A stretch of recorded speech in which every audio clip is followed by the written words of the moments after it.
mismo la Super 7. Bien, estamos de vuelta. Hoy mismo la Super 7 en televisión, canales 31 y 33, la Super 7 107.7 de la FM. Tenemos el placer de conversar esta mañana aquí en los estudios de la Super 7 con Jorge Luis Peláez. Es el presidente de la Asociación de Instituciones Educativas Privadas. Bueno, yo creo que usted está en condición de informarle al país y de informarnos a nosotros cuánto hemos avanzado para poder disponer de la cantidad de espacio en el sistema de la educación privada que está requiriéndose en este momento. Buenos días. Muy buenos días a todos y a la audiencia. Realmente, hasta el día de hoy, la información que nosotros tenemos y que hemos manejado, el Ministerio se acercó a las instituciones educativas privadas y se hizo un levantamiento mediante una herramienta para saber la cantidad de cupos con que disponía el sistema educativo privado para paliar un poco, porque no es que va a ser una solución completa, pero a paliar un poco la situación que se está viviendo en el inicio del año escolar, lamentablemente, porque aquí lo lamentable, vuelvo y repito, es que un niño se quede fuera del aula. Y es la intención de la asociación y de las instituciones educativas privadas de ayudar y contribuir, como siempre lo ha sido, a la sociedad dominicana en lo que podamos aportar. Esa herramienta arrojó que la última información que tengo es que aproximadamente algunos 135, 136 mil cupos hay disponibles en el sistema educativo privado, en las 3.000 instituciones aproximadamente que conforman el sistema privado. Y según las informaciones que también manejamos, que de declaraciones del mismo ministro, porque no son informaciones que nosotros manejamos directamente, según lo que él comunicó, era una necesidad de aproximadamente 50.000 estudiantes en el sistema. O sea que ya de por sí la cantidad de cupos con la que nosotros contamos no llegaría a cubrir la necesidad del sistema. No, y a la eso, cifra se habla de 300.000 puestos. Sí, pero el ministro dijo 150.000, creo, en una declaración que dio. No, la que maneja el presidente de la República en una reunión con la prensa hablaba de 300.000 puestos, había bono para 100.000, habría que ver cómo se ubica el resto. Yo le pregunto, ustedes como, en su caso, usted es el presidente de las que agrupa las instituciones educativas privadas, en su caso... Una de ellas, sí. Una de ellas, en su caso... ¿Ustedes se han sentado con el gobierno, se han sentado con el ministro para ver, para aterrizar eso?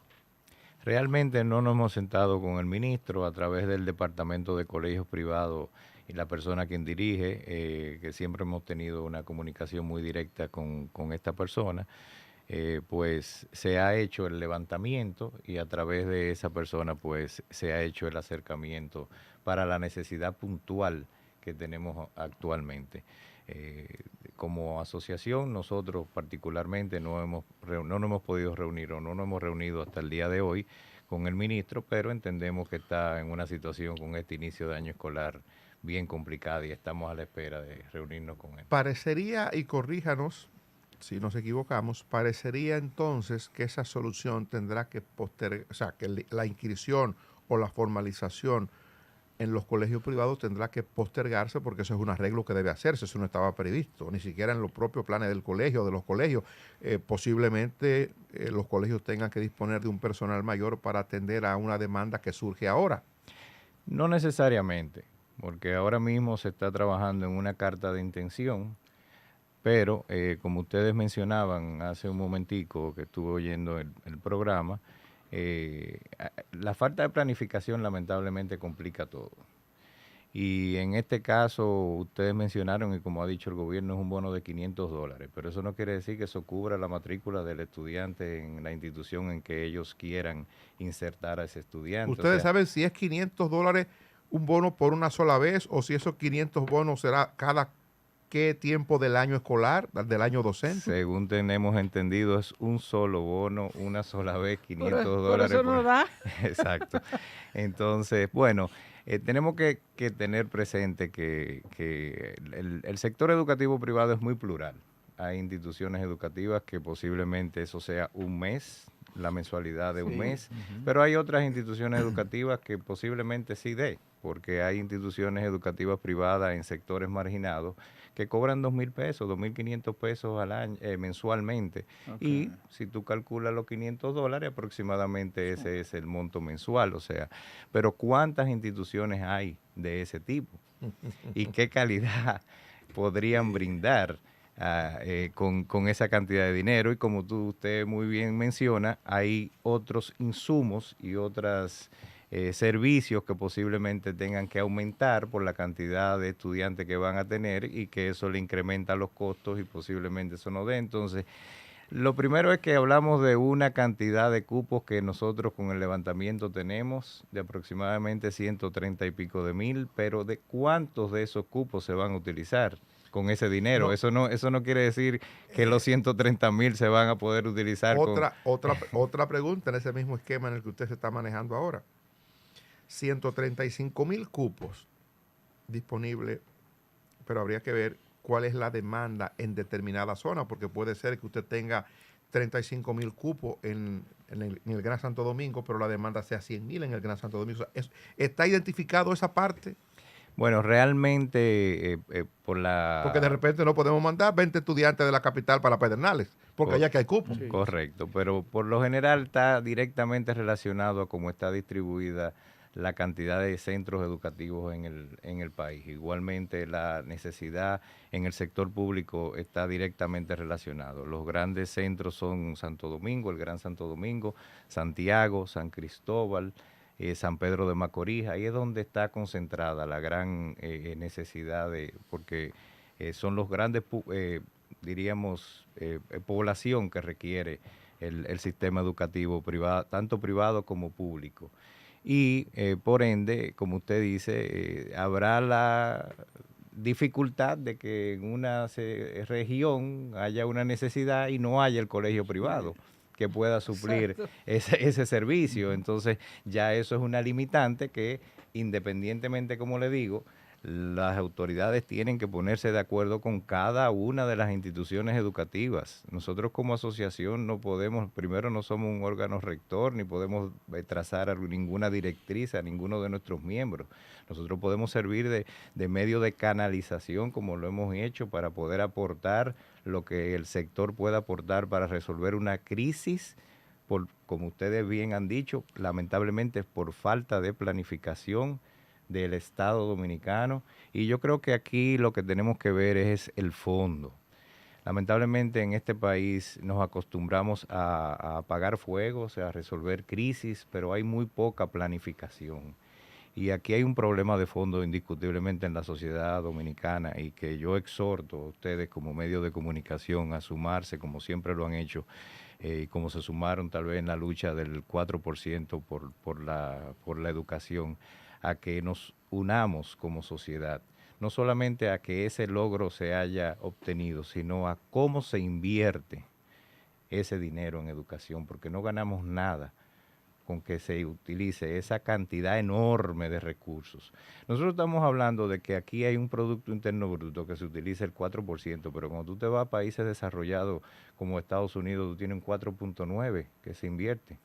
Tú tienes otros países en Europa donde también se invierte aproximadamente entre un 4 y un 6%, por ahí es que anda del Producto Interno Bruto. Tú tienes China que invierte un 3 punto y pico por ciento del Producto Interno Bruto. Y sin embargo son países que mundialmente tienen un desarrollo tecnológico y un desarrollo educativo. Japón invierte aproximadamente el 4 y pico por ciento también del Producto Interno Bruto, y creo que en una ocasión invertía el 3 y pico.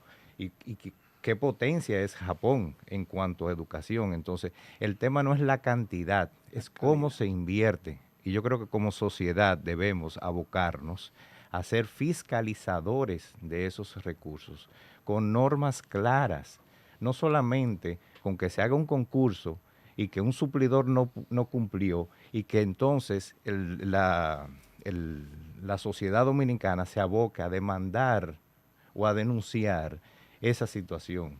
Es cómo vamos a invertirlo, cómo vamos a planificarlo. Y aquí hay un tema que inclusive el ministro ha hablado ahora, de despolitizar la educación. Nunca se va a despolitizar el ministro porque va a ser puesto por el presidente de la República y no hay manera ni garantía de que no sea un político. Y si en tu esencia está la política, tú no la vas a poder despolitizar. Ahora, el ministro también, que ha sido un reclamo desde la asociación que yo represento y de los colegios privados, de la revisión de la Ley General de Educación. Y él ha conformado una comisión para la revisión de la ley. Y en esa comisión esperamos que se puedan abocar a revisar la conformación del Consejo Nacional de Educación, que es quien traza las políticas educativas del país. Pero ¿qué pasa?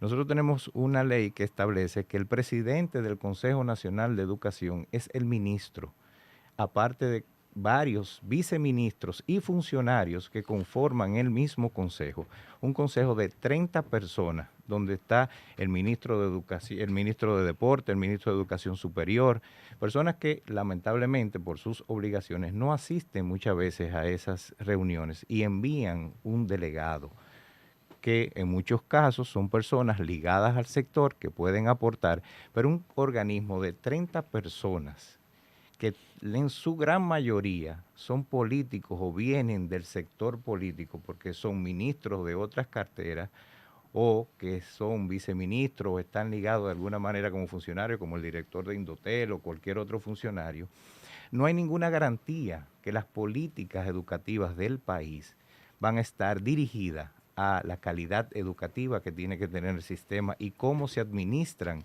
esos fondos. Jorge Luis, ¿y hay manera, entienden ustedes, usted que está manejando esa entidad que tiene que ver con la educación privada, habrá manera de que la sociedad tenga, de que los medios de comunicación, de que la sociedad civil, de que ustedes que son actores importantes del sistema tengan participación en la forma de usar ese 4%? Porque eso es una piñata que la maneja el ministro y se hace de dinero y de ahí sale a hacer campaña para ser presidente de la República. Entonces yo le pregunto a usted que lo plantea y yo compro la idea, me gusta y quisiera participar, porque de repente ahora en el presupuesto complementario que se intentó pasar hubo de plantearse sacar 4.000 millones que no se ejecutaron. Entonces parecería que la gente que desde el ministerio tiene que ver con la ejecución presupuestaria le falta idea, le falta tiempo, le falta equipo para invertir adecuadamente los recursos. ¿Usted cree que esos políticos nos darán participación para nosotros decir, ayudar cómo lo hacemos? El tema es ¿qué está primero, el huevo o la piedra? Perdón, el huevo o la gallina. Entonces nosotros somos como sociedad los que le damos participación a los políticos. Entonces nosotros seríamos los llamados a exigirles a ellos que nosotros tengamos participación. No estoy hablando del sector privado de la educación, estoy hablando de sociedad, de la sociedad. De los ciudadanos. Nosotros somos los que tenemos que establecer esas reglas. Eso debe estar establecido, como le digo, en esa revisión que tiene que hacerse de la Ley General de Educación, establecer esos parámetros, establecer un Consejo Nacional de Educación que trace las políticas y los objetivos claros que tiene que cumplir el ministro y luego evaluar la gestión del ministro. Y si es posible hasta recomendar la destitución del ministro, el presidente, porque el presidente tenga la potestad de poner un ministro no quiere decir que dependa de cuando él lo quiera poner o quitar.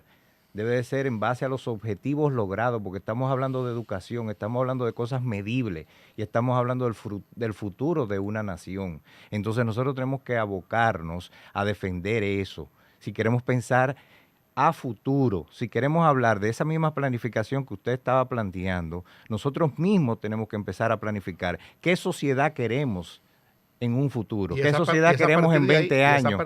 Y es a partir de ahí con la educación, hay que empezar desde abajo. Entonces, hay muchos programas que surgen, pero surgen de ideas de un ministro que llega en el momento. Entonces, no, cuando que es parte viene, de la planificación. Claro, por supuesto. Entonces, no hay un plan de nación en cuanto a la educación. Y eso lo debe establecer un Consejo Nacional de Educación que debe trazar las políticas, los objetivos claros, medir mediante mecanismos que existen, cuál ha sido el desempeño de ese ministro o cuál ha sido la educación que han recibido esos estudiantes y los objetivos logrados y en base a eso saber si hizo una gestión favorable o no. Ya dentro de esa gestión va a entrar entonces todos los otros aspectos de cómo se hace, si hay que ir a un concurso, si un suplidor cumple o no cumple y cuáles son las consecuencias que tiene que tener, pero eso es cómo se hace. Pero tiene que haber una planificación y tiene que haber algo, un objetivo de nación en cuanto a la educación. El plan decenal de educación no es un proyecto planificado para encaminar la educación por donde debe rumbarse. Así es. Y se prepara un plan decenal de educación. Así es, pero... ¿Y qué ha pasado? Pero ¿en qué momento el ministro tiene que acogerse obligatoriamente a ese plan decenal de educación y se hacen las mediciones y se hacen las evaluaciones si ese ministro se acogió o no, o si vino con una idea particular?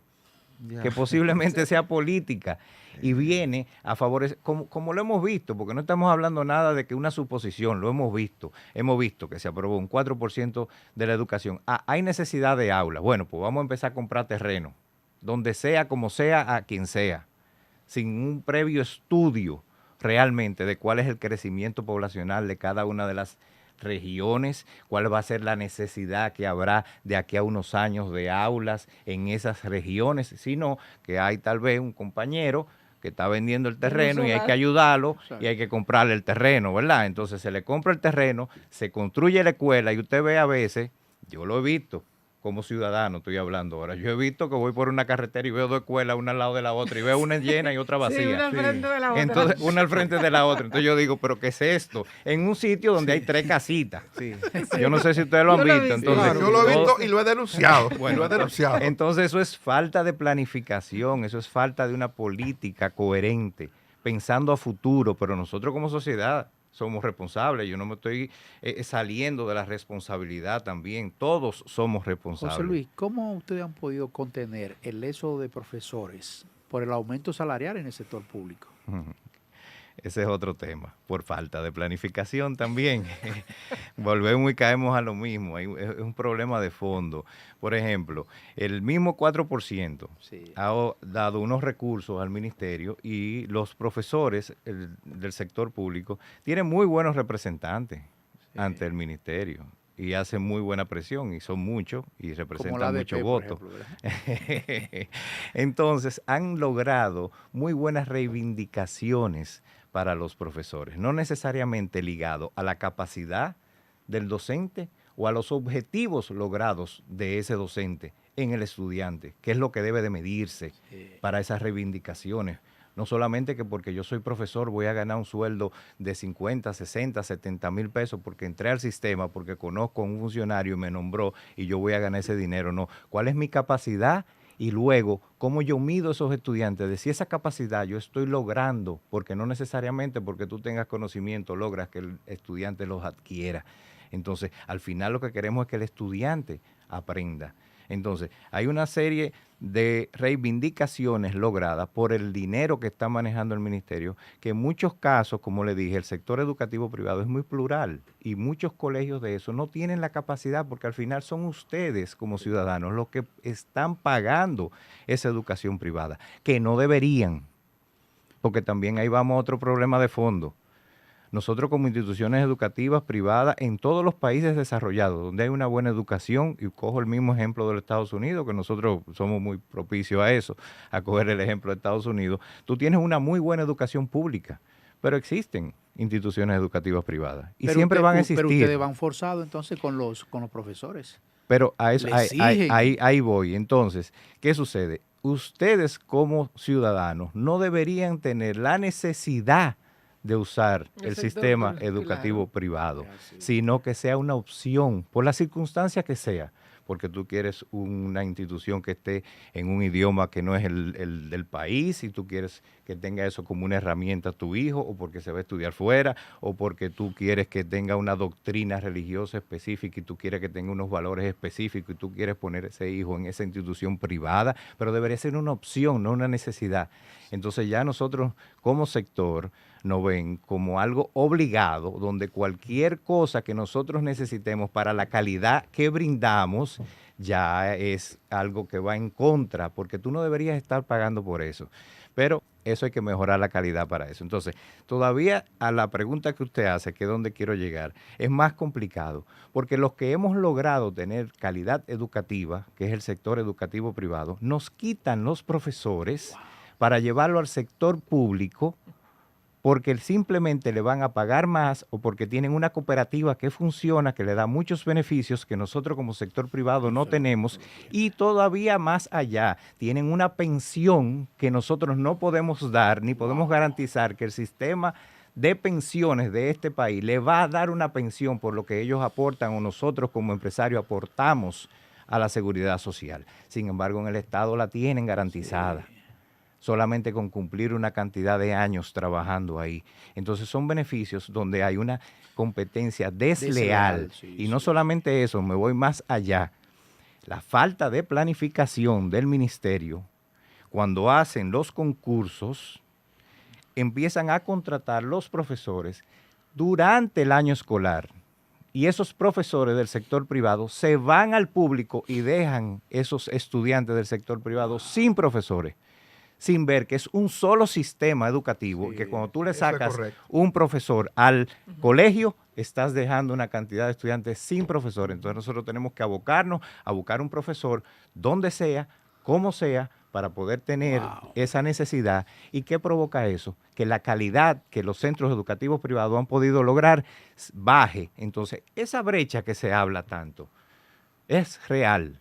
Pero esa brecha debe de analizarse, de evaluarse para que el sistema público mejore y se acerque a la calidad que tiene el sector privado. No quitarle al sector privado para reducir esa brecha, bajando la calidad por las circunstancias que sean, siendo una de esas la contratación de los profesores del sector privado. Usted tiene razón en lo que plantea, y es verdad, hace falta mucha planificación, pero la idea que nos vendieron a nosotros, bueno, y lo hemos vivido, era de que se necesitaba mejorar las condiciones de vida de los maestros del sector público que ganaban 5,000 pesos por tanda, que era una injusticia, y bueno, porque los profesores que se preparaban para educar a los niños en la educación pública migraban al sector privado porque no tenían las oportunidades en el Estado Dominicano. Y uno supone, y es lo que le vendieron a uno, que fue parte de esa planificación en la que se sentaron sectores públicos y privados a elaborar ese plan de escenario de educación de que le hablé anteriormente, que para mí la idea que vendieron era que eso era el punto de partida para la transformación de la educación, y así se nos vendió en la sociedad. Entonces, ahora está la queja del sector privado de que esos profesores están yendo por las oportunidades que tienen en el sector público. Pero a lo que quiero ir a lo siguiente, es que al parecer, la idea fue de que había que mejorar las condiciones para tener profesores de calidad ahí. Y entonces eso está provocando la situación en el sector privado. ¿De qué forma ustedes que tienen ya el cuadro, esos profesores que se iban al sector privado ya no se van, se están regresando al sector privado al público? ¿De qué forma pudiera pararse esa merma de manera tal que no se afecte el sector privado, que lógicamente tiene que cumplir un papel en la educación dominicana y lo está cumpliendo? ¿De qué forma podemos transformar eso que no afecte ni uno ni otro sector? Mire, realmente había que mejorar las condiciones de los profesores en el sector público. Y qué bueno que se hizo. Y se lo dice una persona que viene de una familia de educadores. Mi mamá fue maestra 40 años en el Juan Pablo Duarte y en el Rodríguez Sofío. Nunca quiso trabajar en el sector privado porque decía que sus estudiantes, quienes realmente ella veía que necesitaban y querían ese pan de la enseñanza, era una persona de vocación. Sí. Duró 40 años y mi mamá ganaba eso que usted está mencionando y tenía que hacer magia para lograr 4 hijos fueran a una universidad y se prepararan y posiblemente uno estar donde uno está ahora, gracias a Dios. Entonces yo conozco eso y defiendo que había que mejorar esas condiciones porque inclusive lo viví. Ahora, eso no quita que esos profesores entonces tienen que capacitarse y tienen que hacer el trabajo, porque muchas veces también se quieren ir al sector público porque ganan más y trabajan menos. Eso lamentablemente es una realidad. No estoy hablando de la generalidad, pero es una realidad. Entonces, tienen que, así como han mejorado los salarios, eso hay que buscar que se traduzca en la educación realmente. porque no estamos hablando de las reivindicaciones justas que necesitaban los maestros. Estamos hablando de que eso se lleve a donde tiene que ir, que a las aulas, y que esos maestros sean capacitados. Entonces, tampoco estamos hablando del derecho que tiene cada persona de escoger dónde quiera trabajar. Eso no está en cuestionamiento, es el momento en que lo hacen. Porque si hacen el concurso y todos los profesores que pasen el concurso y que quieran pasar al sector público, se hacen una fecha donde se le diga inclusive, usted va a estar contratado para el próximo año escolar. Ese profesor puede ir al sector privado y dejarle saber a esa institución, el año que viene no vengo porque me voy al sector público. Entonces uno puede planificar, porque una de las herramientas básicas que nosotros tenemos para poder lograr como sector privado la calidad que gracias a Dios hemos podido lograr en muchos centros, no estoy diciendo que todo, pero en muchos centros, es la planificación, que es lo que hemos hablado, que es lo que falta. Bueno, Jorge Luis, digamos que ahora tenemos una crisis y la crisis manda a que ustedes abran los espacios o busquen los espacios disponibles para que los estudiantes puedan entrar, los 135,000 puestos disponibles hoy día en el sistema de la educación privada. Pero usted ha hecho un planteamiento que yo celebro y es sobre cómo gastar el 4%. Le pregunto ahora de manera concreta, yo participé hace poco en una reunión que encabezó la vicepresidenta de la República para tratar de motivar frente a la opinión pública la necesidad de tomar los 4,000 millones de pesos del sector educación para otras actividades. Y ahí estaban representantes de 27 instituciones que están muy comprometidas con la calidad por la educación. Y ellos expresaron esa misma preocupación que usted expresa en ese momento en un escenario diferente, que era en el Palacio Nacional. Yo le pregunto, ¿cómo hacer posible que esto se trabaje? Porque de lo que se trata es de poder adelantarnos. El presupuesto del año que viene se va a presentar, la primera versión en octubre. Ahora, ya el mes que viene, debe elaborarse el proyecto de presupuesto para la depuración posterior y mandarlo al Congreso. ¿De qué manera pudiera articularse? ¿De qué manera pudiéramos materializar esa preocupación suya para que las entidades que tienen que ver con la educación y entidades de la sociedad civil que no tienen que ver con esto, pero que igual quieren un gasto de calidad, cómo pudiéramos hacerlo para eso? O sea, ¿cómo forzamos a que nos den el espacio? Bueno. Porque es un tema. Es un tema, sí. Pero como le digo, yo creo que para mí particularmente la clave está en la conformación del Consejo Nacional de Educación. Porque el Consejo Nacional de Educación es quien traza las políticas educativas, y de ahí se desprende ya la ejecución que tenga que hacer el ministro. Y como yo dije hace un momentico, hay, como decía usted, hay un plan decenal, pero depende de que el ministro lo ejecute o no lo ejecute, y luego quién lo evalúe y dice si lo ejecutó o no lo ejecutó, y cuál es la sanción por no ejecutarlo, si sigue ahí hasta que el presidente lo quiera tener, dependiendo de la coyuntura política. O sea, debería también ese Consejo Nacional de Educación evaluar la gestión del ministro. O sea, como le dije, es un problema de fondo, pero gracias a Dios, el ministro actual ha creado una comisión para la revisión de la ley que tiene 25 años. Y esos aspectos que usted menciona tienen que estar insertados en la ley. Y nosotros como sociedad y como representantes del sector privado debemos buscar ese espacio, y lo estamos buscando. Inclusive, precisamente hoy yo le estoy haciendo llegar desde nuestra asociación una comunicación al ministro solicitándoles que nos inserten a nosotros en esa comisión para la revisión de la ley. Porque no es que no haya representantes del sector privado, pero hay representantes del sector privado que son los que están actualmente en el Consejo Nacional de Educación. Entonces, como volver a lo mismo.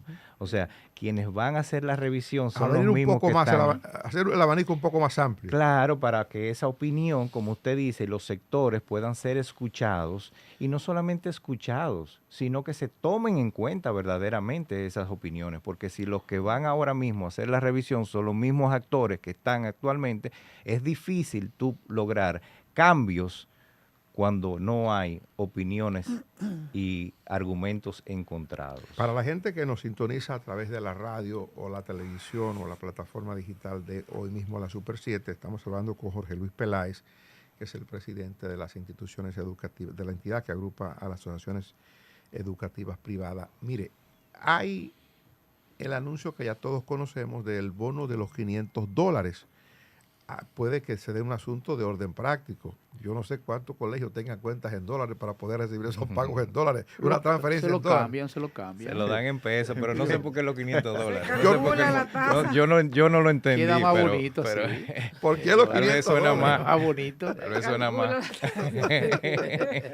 ¿Sabes? Suena más bonito. No, y suena más. Son Porque verdes. Desde que tú dices dólares ya tú 25. piensas que es más. Sí, que mucho.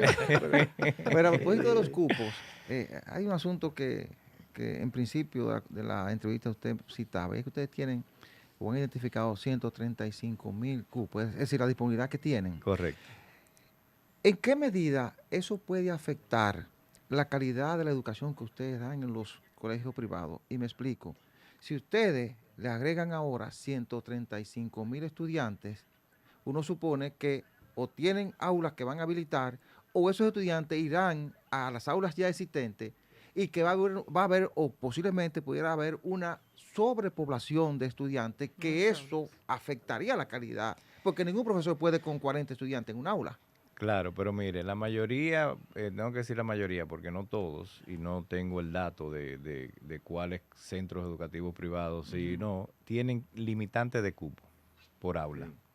Entonces, ese levantamiento fue en base a la disponibilidad que se tenía o se tiene en esas aulas. No es para adicionar. No estoy diciendo que no se pueda dar caso de un Sí. colegio, como No, claro, sabemos cuando en se le este dé el país, chance a- que va a querer buscar algún tipo de condiciones que tal vez tiene un espacio ahí que no estaba utilizando y diga, bueno, no es solamente yo tengo 5 cupos en este grado, sino que yo puedo tener 30 porque puedo habilitar un aula de 25 cupos ahí, pero esos no son los que están ahí contabilizados. Los que están contabilizados son los cupos disponibles y eso no afectaría porque si usted tiene un profesor y tiene una limitante de 25 estudiantes por aula y tú tienes un profesor y usted en esa aula tiene 20, si usted le suma esos 5 está dentro de su planificación. Claro. Y está dentro de lo que usted tiene estipulado para tener una calidad educativa adecuada. O sea que lo que se está planteando ahora no afecta. Pero yo vuelvo y repito, no creo que va a ser posible, ojalá sea un paliativo y nosotros como instituciones educativas privadas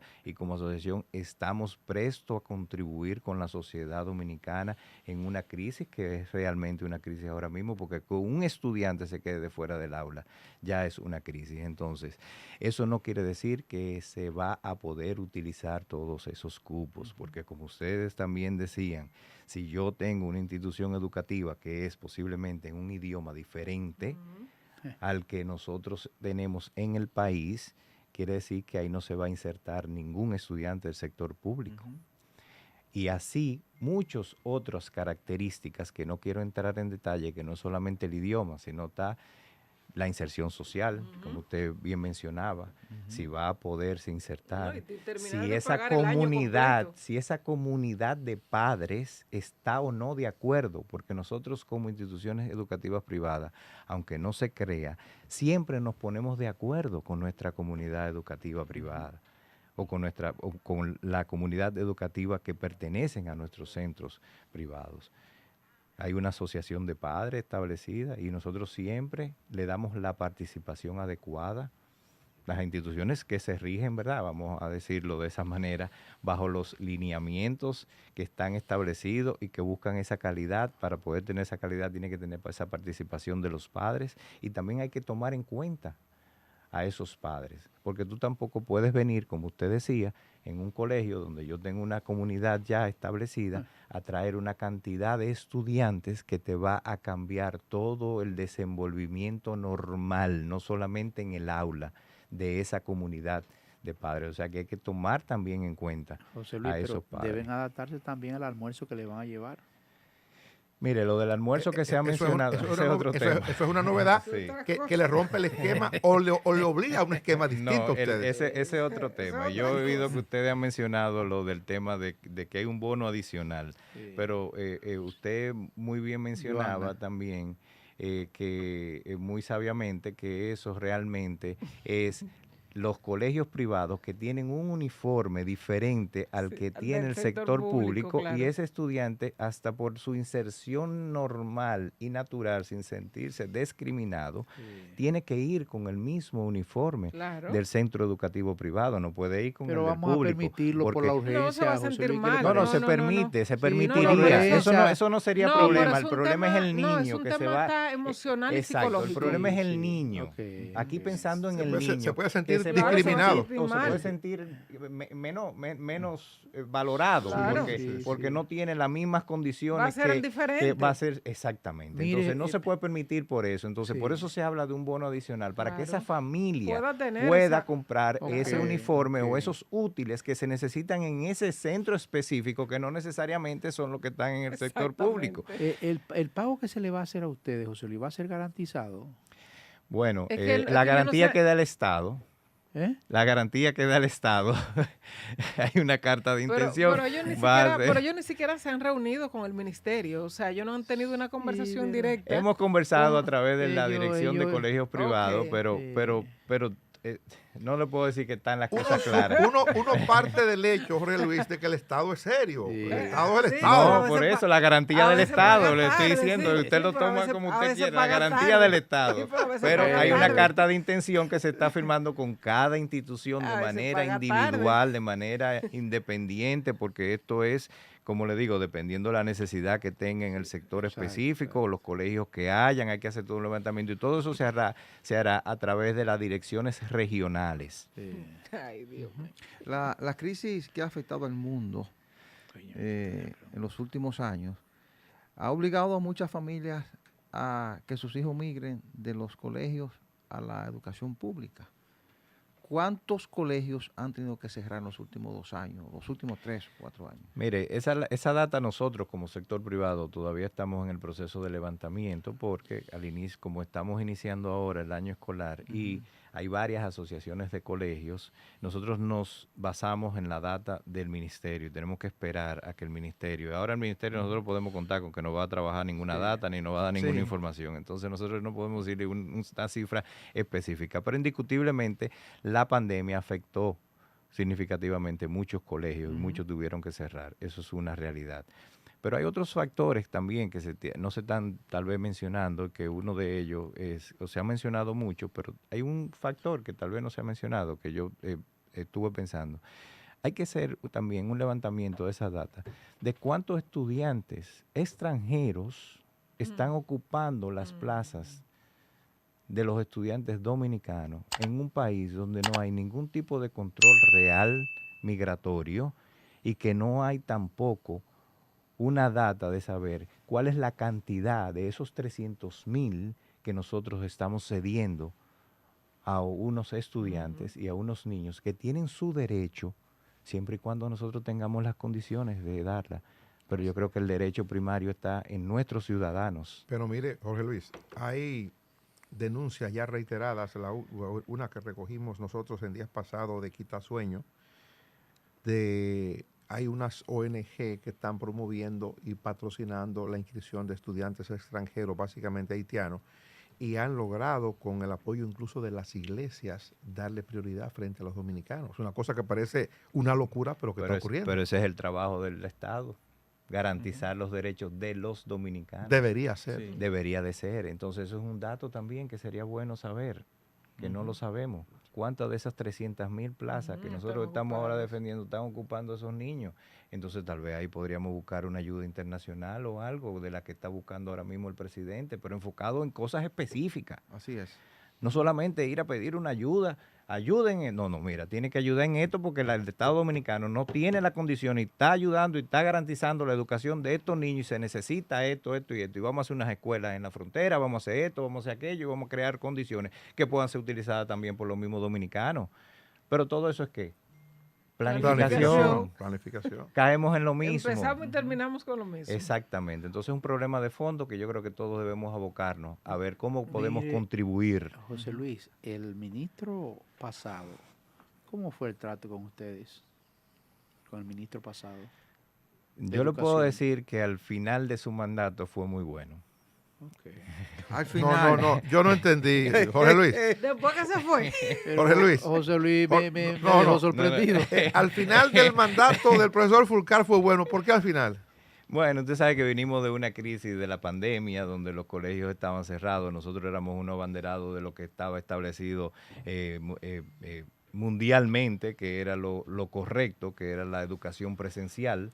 Se defendió mucho la virtualidad por condiciones o circunstancias que tal vez el Estado no tenía las condiciones, y nosotros siempre nos abocábamos a la flexibilidad de que si yo puedo brindarle a mis estudiantes con condiciones de distanciamiento y con condiciones que puedan ir al plantel, lo mejor era la educación presencial. Por el hecho de que el Estado no tuviera las condiciones, no quiere decir que hay que quitarle el derecho a quien lo tiene, porque eso no es democracia. Entonces eso fue uno de los puntos muy álgidos al inicio de su gestión, porque por supuesto se defendía ya los compromisos que se habían hecho y la política que se había establecido desde el Estado, y nos arrastraban a nosotros como centros educativos privados a aplicar la misma política.